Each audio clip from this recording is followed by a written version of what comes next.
First, the first secret to attract loyal buyers and loyal sellers is that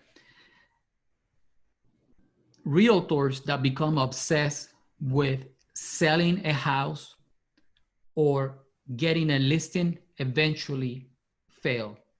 Instead, you should become obsessed with helping with the people you want to help. Okay, so more people driven rather than the results. The big idea here is to, instead of obsessing with what you sell, is you need to join the conversation that already exists on people's mind. This is important because if you're not in conversation with them, another realtor will be in conversation with them.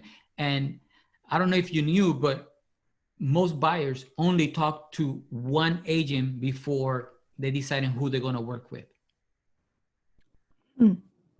So they only talk to one agent before making a decision. The majority of people don't interview. Okay. Because most real estate agents, it's unfortunate that the way that you are marketing, you become a commodity. You are not offering nothing that other real estate agent can offer. And like value proposition. Exactly. But this highlights the importance of staying on top of mind. So the second secret that a lot of people are not applying is that you want to create categories, or you want to identify 5 categories that you are passionate about.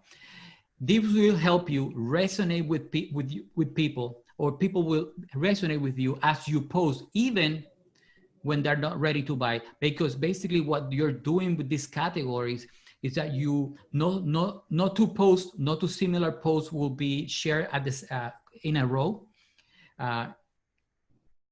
People will have a good understanding of who you are as a person beyond what you sell. This give people a way to find this will give people a way to connect with you when they're not currently in the market to buy. So when they are in the market to buy or sell, then they already have a relationship with you. To comment on that and just say that those 5 categories doesn't necessarily have to be like buying, selling, or I was going to ask you, like, do those categories mean like buying, selling, renting, open houses kind of thing, or, what kind of categories? So for example, mine, you can say mine one is mental health. But in mental health, for me, is having a positive mindset and happiness. Those are the 2 things that I'm always focusing on. People that know me, I use the hashtag best day ever for years. I've been using that for years. I even have it on t-shirts. So that's one category for me. Family is another category. Why I do the things that I do, why I like how I do them. Family is a big driven.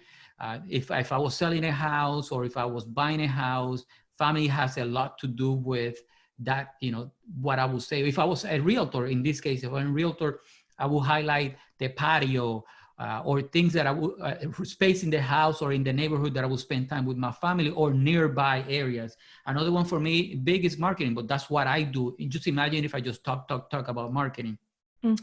Time management is another one for me, and freedom, meaning like I can pick up now and go and travel or go and visit the family. So those are my 5 categories. So, but they tell you more about what I value, who I am, and the idea is that they all relate to what you do.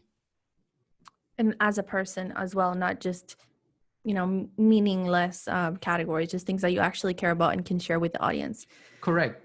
Correct. So you might say, Angel, but what travel has to do with marketing? Because that's what I do.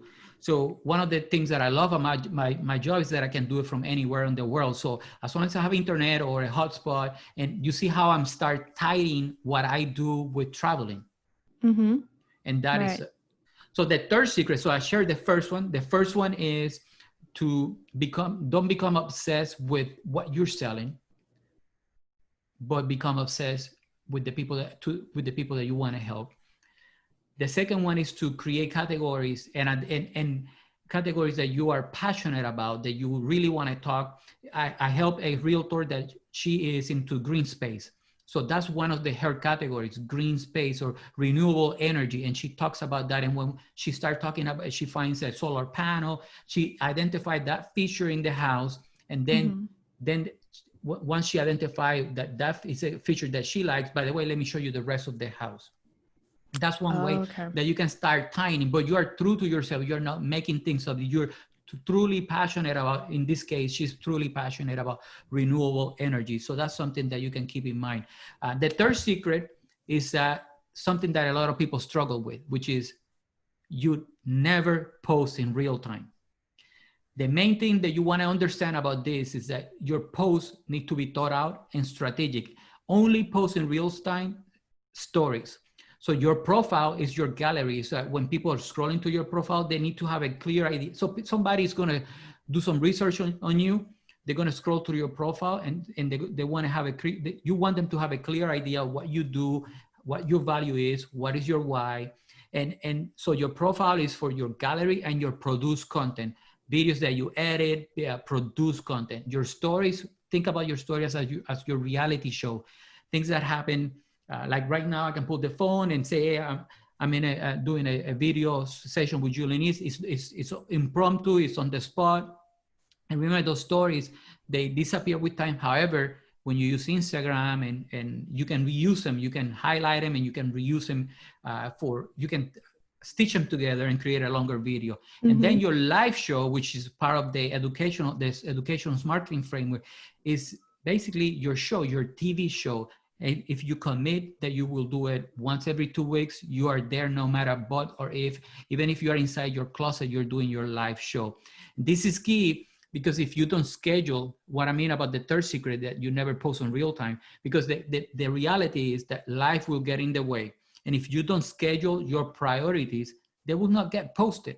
Exactly. You will post what is in front of you, what is the easiest, because you have other things to do, and maybe a picture of you just chasing the likes. But the reality is that likes don't pay the bills. It's nice, don't get me wrong, it's nice to get likes, and I'm sure everybody feels good when they get a bunch of likes. But you will not pay your electricity bill, you will not sell a house or lease a new one with likes.